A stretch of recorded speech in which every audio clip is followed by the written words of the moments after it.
out of the red corner, an undefeated mixed martial artist holding a perfect professional record. What's up, YouTube? Crossover MMA, back in here for another video. This will be my UFC Tampa recap. I went 8-5 on the card. Not too great, but I still came out ahead. Timestamps will be in the description. Without further ado, let's get right into it. In the main event, we had Colby Covington versus Joaquin Buckley. For round one, Joaquin Buckley comes out, takes the center of the octagon straight away. Instantly, you can tell that Joaquin Buckley's the faster fighter. Colby, for whatever reason, just looks very slow, looks pretty much how he looked at UFC 296. Buckley, even though he's the shorter guy, you can tell he's just the thicker, denser, stronger guy in there. So Buckley comes out, lands a short little uppercut, and straight away, we can tell it cuts Colby pretty good. We didn't really tell exactly how bad the cut was until later in the round, but at this point, Buckley's landed some good shots and putting a lot more volume out there than Colby. And at this point, Colby really isn't doing much, and Buckley's dictating the pace. About halfway through the round, a decent amount of blood is starting to trickle down Colby's face. At this point, Colby then tries to get a takedown. Buckley defends it pretty well, and this just really sets the tone for round one. And then with about 5 seconds left in the round, Buckley just drops Colby with a right hook, and that pretty much sums up round one. And it's a clear 10-9 round for Joaquin Buckley. Round two starts. Colby comes out more active and throwing more strikes straight away. But that doesn't last too long, as Colby's strikes are starting to look pretty much labored at this point. Colby finally gets a takedown, briefly controls Buckley, but he just doesn't do enough with it. Buckley then gets right back to his feet and just starts landing more strikes. Colby will have a burst here and there and lands a few strikes, but it just doesn't do anything or really have an impact on Joaquin Buckley. It just really looks like Colby got old overnight. The cut at this point is starting to have a real effect on Colby. He's wiping it nonstop, and the blood's really starting to get on his face. So that was another clear 10-9 round for Joaquin Buckley. Round three, Buckley comes out, lands some good combinations straight away. Colby's face is really starting to look beat up at this point. Blood is everywhere, all over the octagon. He's putting really good pressure on Colby. Colby just basically has no response to it. And Colby's just really getting beat up, and now the blood is really pouring out. Dan Mergliala steps in, calls the doctor into the octagon. The doctor takes one look at Colby Covington's face, and that's it. Stops the fight. Joaquin Buckley wins by third round, doctor stoppage. So now we got a new contender at welterweight. Joaquin Buckley's 6-0 since moving down to welterweight.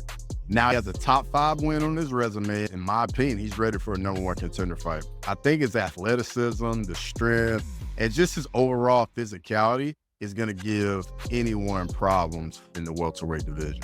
In the co-main event, we had Cub Swanson versus Billy Quarantillo. Round one, Cub comes out showing he still has that good hand speed and the footwork, what we all know.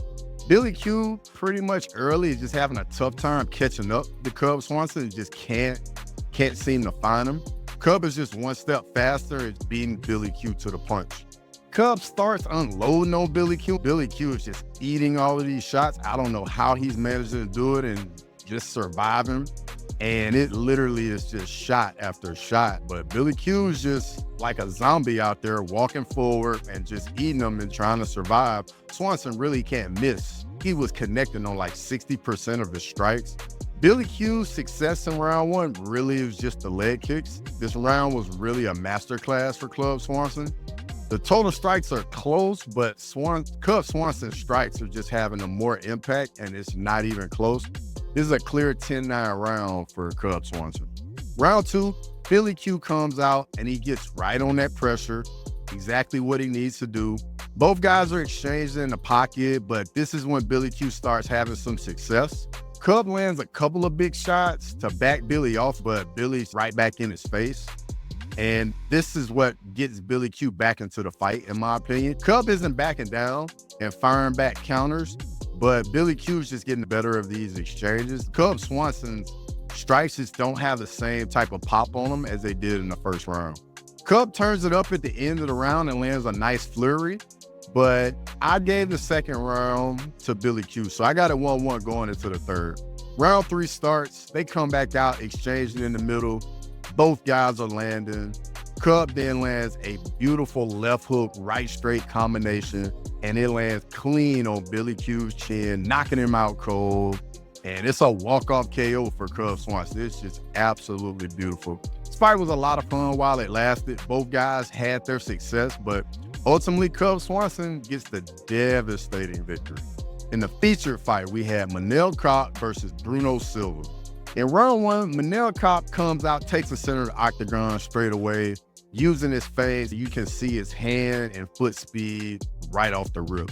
Bruno Silva's searching for Manel Kape, but he just can't get to him.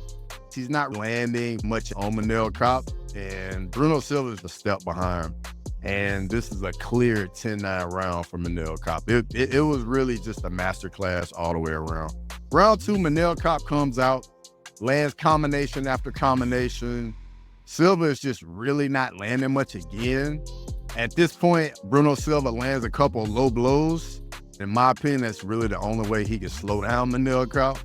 But then they get right back to the action. Manel Kape's really feeling himself, putting his hands behind his back, ducking down right in front of Silva. And Silva just isn't able to land anything of consequence. There's blood starting to trickle down Bruno Silva's face where he's wearing the damage. This round is really one-way traffic outside of the 2 low blows that Silva lands. Manel Kape's speed is just too much for Silva at this point, and it's another clear 10-9, but with the point deduction, it's a 10-8 round from Manel Kape. Round 3, they come out. Silva comes out in round 3, and I mean, he goes for it. Throws caution to the wind, throws huge haymaker strikes, not really landing anything. He did land a couple strikes, but after that short little burst, Manel Kape starts landing over and over again. The momentum is starting to build. Kape lands a nice body kick. May have been low. Keith Peterson doesn't jump in to stop the action. Next thing you know, Manel Kape swarms Bruno Silva up against the octagon and gets the TKO win over Bruno Silva. So what's next for Manel Kape? It's either got to be a title shot or #1 contender fight against Kape France. Both would be great fights, a title fight with Alexandre Pantoja or #1 contender fight against Kape France. In the next fight, we have Vitor Petrino versus Dustin Jacoby. In round 1, Vitor Petrino comes out, moving forward, putting Dustin Jacoby on the back foot. Just tit-for-tat rounds, pretty slow pace, a lot of feints. Guys are landing here and there, but nobody's really landing anything of consequence. It's a close round and very tough to score just because there's not a lot of action, but I gave it a 10-9 round for Vitor Petrino. Round 2, they come back out again, and it looks basically how round 1 looks. Petrino comes out moving forward. Jacoby gets pushed up against the side of the octagon. It's another tit-for-tat round. Neither guy's really landing anything heavy. Petrino lands a heavy right straight and it gets Jacoby off balance, but Jacoby doesn't really put much volume out there or land anything after that. It's just really a slow fight. And at this point, I gave it another 10-9 round for Vitor Petrino. Round 3, they come out. Petrino lands a nice sneaky left hook counter that backs Jacoby up. Then they lock up in a clinch on the side of the octagon. Justin Jacoby breaks free and lands this beautiful right straight, right on the chin. Knocks Vitor Petrino out cold, just devastating right straight. Jacoby gives this little bitty jab feint, and I think Vitor Petrino at that point was trying to go for a left hook counter, and it's literally like textbook of the knockout of Kamaru Usman against Jorge Gamebred Masvidal. It's just a beautiful shot. Dustin Jacoby probably gave himself some more time in the UFC. He was 1-4 coming into this fight in his last 5. And I don't know where Vitor Petrino goes from here. The last 2 fights have been very tough for him. He's probably gonna have to take a good amount of time off after such a devastating KO. In the next fight, we have Adrian Yanez versus Daniel Marcos. Round 1, both guys come out and they literally get right to it. Neither guy's taking a step back and they're just standing right in front of each other. Marcos lands a huge right hand, stumbles Yanez. Straight away, you can see the difference in the fight. Whenever Yanez lands, it seems to not really get a reaction out of Marcos, but when Marcos lands, it gets a very big reaction out of Yanez. And that pretty much just sums up round one. Both guys are landing. The significant strike totals are very close, but the heavier strikes are just land by Daniel Marcos. I gave round one 10-9 to Daniel Marcos. Round two, Yanez comes out, lands a big left hook counter, buckles Marcos right away. And at this point, Yanez is starting to walk down Marcos. Both guys are throwing big shots. Marcos' length seems to be giving Yanez some problems because for whatever reason, I think Yanez thinks he's out of range, and Marcos would just clip him with a right straight and get a big reaction out of Yanez. Marcos start landing some shots towards the end of the round. Yanez is right back in Marcos' face, It's a very close round, but I had Yanez ahead. I think he landed more shots. I'll put the stats on the screen, but I gave round two 10-9 for Adrian Yanez. Round three, they come out, have a big exchange. They reset. Marcos gets a takedown, but doesn't really do anything with it. They get back to their feet, and then Marcos lands another big right straight, follows this up with another takedown. Yanez manages to get back to his feet, and he needs to land something big, but for whatever reason, he just doesn't go after Marcos. And Marcos is pretty much, you can tell he's kind of tired and just trying to keep Yanez at range. Marcos then explodes, lands a solid right hand, and Yanez just doesn't really seize anything at the end of the round. It's a 10-9 round for Daniel Marcos. This is a very competitive fight. Good showing from both guys, but I agree with the decision that Daniel Marcos won 29-28. In the next fight, we have Navajo Stirling versus Tokkos. Round one, both guys come out. It's tit for tat. Stirling takes the center of the octagon. Tokkos is on the back foot, circling around the side of the octagon. Stirling, I would say, is getting the better of the striking exchanges, and Tokkos just isn't really putting enough volume out there to really do much. That pretty much just sums up round one. It's a 10-9 round for Navajo Stirling. Round two, Tokkos comes out throwing some more shots. After he stopped moving forward, he's right back on his bicycle, circling the octagon. Tokkos is starting to slow down a little bit. Stirling just lands shots here and there, but nobody's really landing anything of real consequence. Stirling lands a nice flurry on Tokkos as he got trapped up against the side of the octagon. Tokkos ties up Stirling to stop the onslaught, but doesn't really do any damage, and this sums up the second round. It's another 10-9 round for Navajo Stirling. Round three comes out and pretty much looks just like the first two rounds. Tokkos isn't taking any chances, looking very fatigued.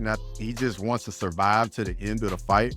He does go shoot for a single leg and just use it to hold Stirling up against the side of the octagon. Then they break free, and Tokkos, you can tell he just has no energy left. Stirling is just out there landing on Tokkos, just outworking him on the feet, putting more volume out there. Both guys at this point are very tired, you can tell. Tokkos looking up at the clock, and you can tell he's just trying to survive. And that's the end of round three, and it's another 10-9 round for Navajo Stirling. This was pretty much just one-way traffic. Now we have prelim highlights. In the next fight, we have Michael Johnson versus Ahmed Azaitar. In round two, Michael Johnson is fighting, moving forward, initiating the action. Azaitar is really just reacting and will occasionally explode with a flurry.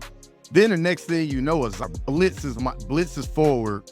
Michael Johnson lands a beautiful check right hook right on the chin, knocks Azaitar out cold, then lands some super necessary follow-up shots in honor of my boy Jorge Masvidal. And Michael Johnson gets the win in the second round, TKO. In the next fight, we have Joel Alvarez versus Drakkar Klose. Round one, Alvarez comes out stalking Drakkar Klose. The size advantage is very noticeable. Alvarez lands a beautiful right straight. Klose is on the back foot circling the octagon. Then he does get a takedown, but Alvarez manages to get back to his feet. Alvarez then blitzes Klose, lands a sneaky left hand, wobbles Klose into the side of the octagon. Then Joel Alvarez lands a flying knee, hurts Klose badly, and lands some short shots up against the side of the octagon, and Drakkar Klose isn't defending himself at all. Dan Murrieta steps in, stops the fight, and Joel Alvarez gets the first round TKO. At this point, Joel Alvarez definitely needs a ranked fight. He needs to step up in competition, and I think he's ready to make a run at lightweight. If not, we got to see what he can really do. I think he definitely deserves a test in his next fight. In the next fight, we have Sean Woodson versus Fernando Padilla. In round one, Padilla just comes out and just goes after Sean Woodson, putting on heavy pressure, try to take away that boxing and the reach of Sean Woodson, just get inside and make it dirty. Then Padilla trips and ends up on his back. Woodson manages to get back to his feet, and then Padilla's right back on the pressure, right back on his face. Sean Woodson's stuck on the side of the octagon. Woodson then starts to fight out back to the center of the octagon, using some counters, trying to get some respect from Fernando Padilla. Woodson then lands this nice 1-2, and it gets respect from Padilla.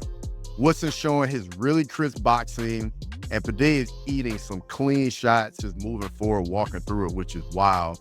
Next thing you know, Woodson lands a huge combination, a jab, uppercut, left hook, right hook, hurts Padilla badly, then drops him with a left hook, follows it up with a couple shots, and Sean Woodson gets the round 1 TKO.